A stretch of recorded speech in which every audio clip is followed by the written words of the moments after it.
जय हिंद प्यारे मित्रों। यूपीएससी प्रीलिम्स फैक्ट में आपका स्वागत है। आज प्रीलिम्स की दृष्टि से कुछ महत्वपूर्ण टॉपिक है, उन्हें कवर करते हैं। आइए चलते हैं सीधे टॉपिक पर। तो टॉपिक का नाम क्या है? इसी संयुक्त।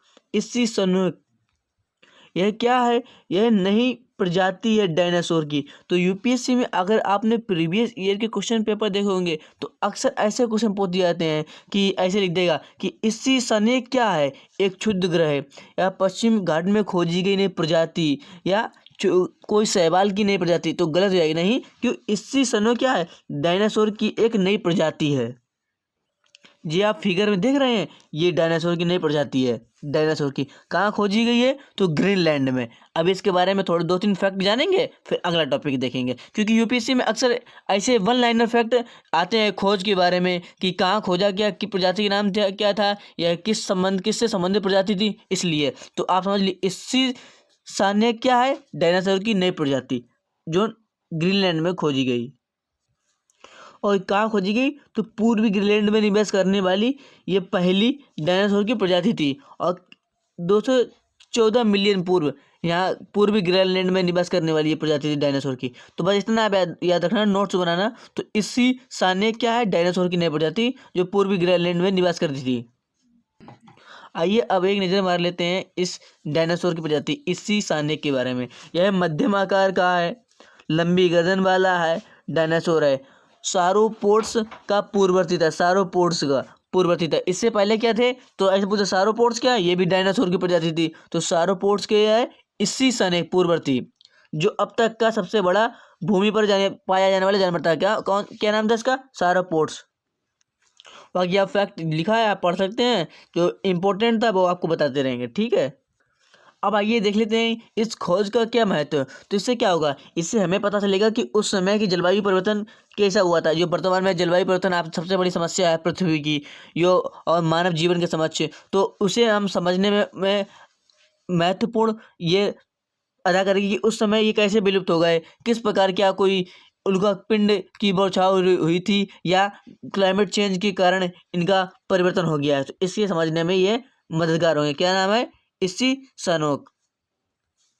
यह मुख्यतः ग्रीनलैंड के लिए एक अद्वितीय नई प्रजाति है। क्यों?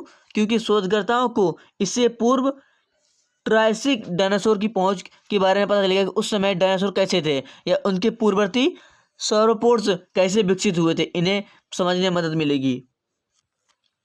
इसी सनों की प्रजाति प्लेटोसॉरिड sauropod के विकास में महत्वपूर्ण ज्ञान प्रदान करेगी, और उसको जो विकास का दायरा है व्यापक होगा, ताकि हम लोग अपने जलवायु परिवर्तन के बारे में जानेंगे, किस प्रकार से डायनासोर या अन्य प्रजाति विलुप्त हुई हैं उनके बारे में जानेंगे। तो जो मानव के विलुप्त का संकट है उससे हम कुछ नया सीख सकेंगे। अगला टॉपिक है भारतीय नौसेना दिवस यानी नेवी डे।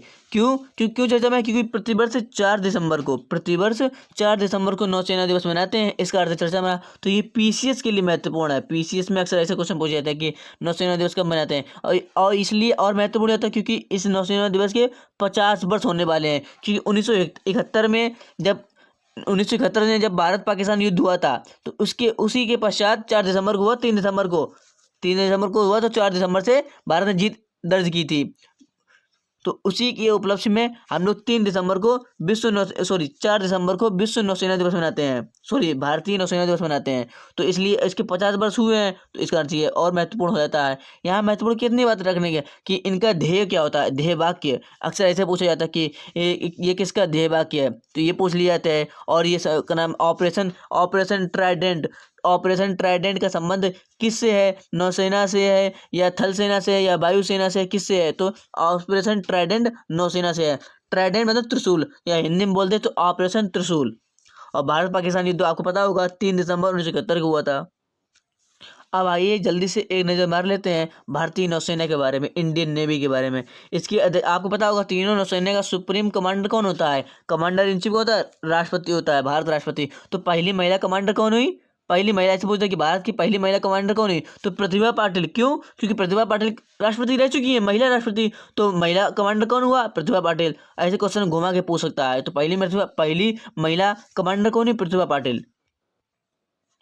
और ये ध्येय वाक्य क्या है, इसका आदर्श वाक्य क्या है, सम नो वरुणा, या इसको संस्कृत में है सम नो वरुणा, अर्थात जल, वरुण कौन है, जल के देवता है, तो जल के देवता वरुण हमारे लिए शुभ हो। भारतीय नौसेना के कुछ शुरुआती अभियानों में 1961 में गोवा को पुर्तगाल से मुक्त कराने में महत्वपूर्ण योगदान रहा है। जब गोवा, तो सबसे पहले कौन आया था, पुर्तगाल। सबसे पहले कौन आया था, पुर्तगाल। और सबसे अंत में गया कौन, पुर्तगाल। तो पुर्तगाल सबसे अंत में गया, सबसे पहले आया था। अगला टॉपिक क्या है, महापरिनिर्वाण दिवस। महापरिनिर्वाण दिवस, इसमें से आप 2-3 जो फैक्ट है उसे जरूर नोट करना कि महापरिनिर्वाण दिवस कब मनाते हैं, तो 6 दिसंबर को। 6 दिसंबर को महापरिनिर्वाण दिवस। क्यों? क्योंकि डॉक्टर भीमराव अंबेडकर जी की पुण्यतिथि है। इसी 6 दिसंबर 1953 को ही इनका मृत्यु हुई थी। तो इस कारण से 6 दिसंबर को महापरिनिर्वाण दिवस मनाते हैं। और उन्होंने अपने अंतिम वर्षों में बौद्ध धर्म स्वीकार कर लिया था, इस कारण से बौद्ध धर्म। और बौद्ध धर्म में महापरिनिर्वाण का मतलब क्या होता है, मोक्ष की प्राप्ति। जब महात्मा बुद्ध ने मोक्ष की प्राप्ति की थी, तो उस घटना को क्या कहा गया था, महापरिनिर्वाण दिवस। और प्रथम उपदेश को तो धर्म चक्र परिवर्तन। तो महात्मा बुद्ध से संबंधित आप सारी घटनाएं याद कर लेना। मैंने अपने प्रीवियस क्लास में भी आपने देखा वीडियो पढ़ा होगा, तो उसमें मैंने बौद्ध धर्म के बारे में जो महत्वपूर्ण फैक्ट थे उसको भी मैंने चर्चा की, तो आप जाके देख सकते हैं। महापरिनिर्वाण दिवस के रूप में मनाने के कब, 6 दिसंबर। क्यों? डॉक्टर भीमराव अम्बेडकर की डेथ हुई थी उस दिन।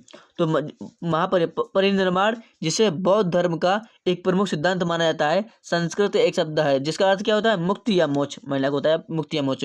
बौद्ध धर्म महापरिनिर्वाण सूत्र, जो एक क्या है, बौद्ध ग्रंथ है ये। इसके अनुसार 80 वर्ष की आयु में भगवान बुद्ध कहाँ पे प्राप्त हुए थे, तो कुशीनगर।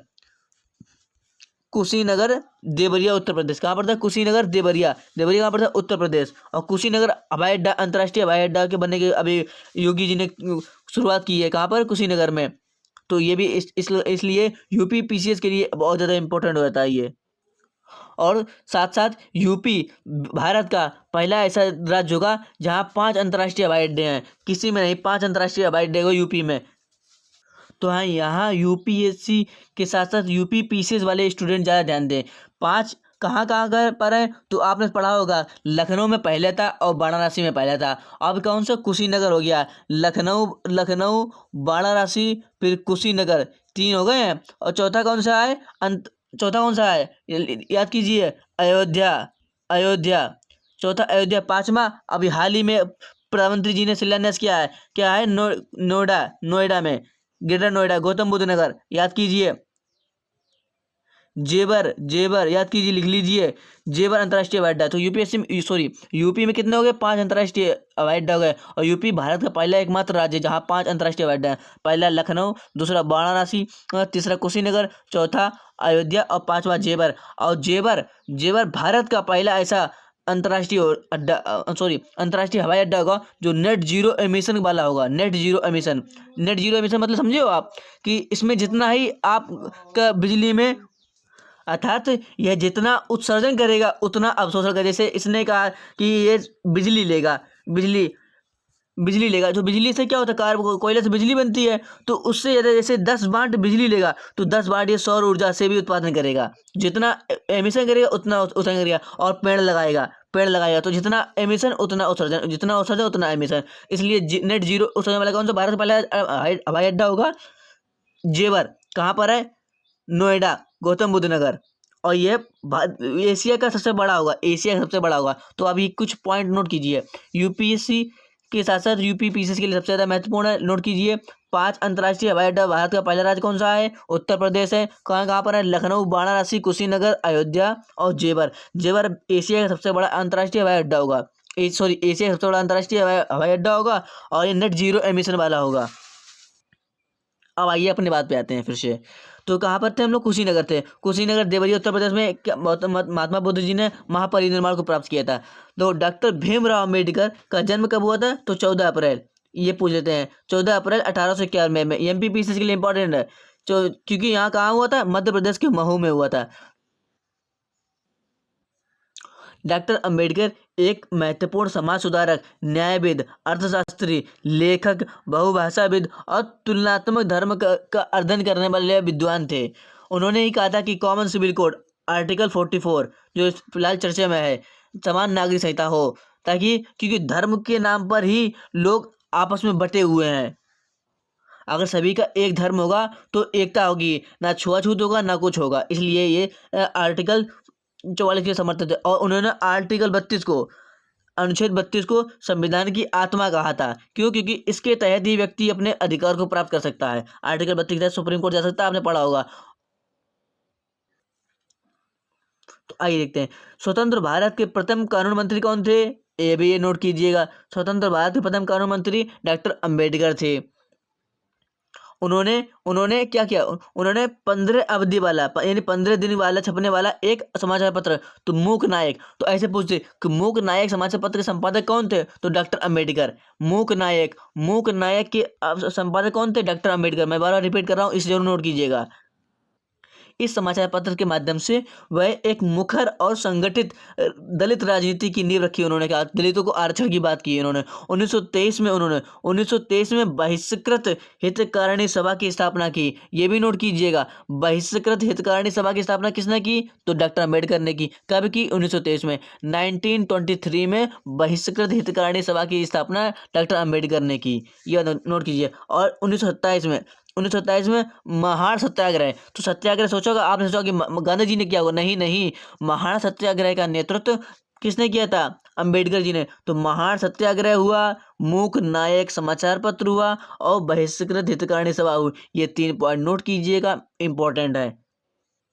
अब ये आगे देखते हैं, महान सत्याग्रह का नेतृत्व किया, तीनों गोल में सम्मेलन, आपने पढ़ा होगा, तीनों गोल में सम्मेलनों में भाग लिया था। एकमात्र नेता है जो तीनों गोल में सम्मेलन में भाग लिया। और 1956 में उन्होंने बौद्ध धर्म अपनाया और 6 दिसंबर 1956 को ही उनकी मृत्यु हो गई। तो फ्रेंड्स, कल फिर मिलेंगे।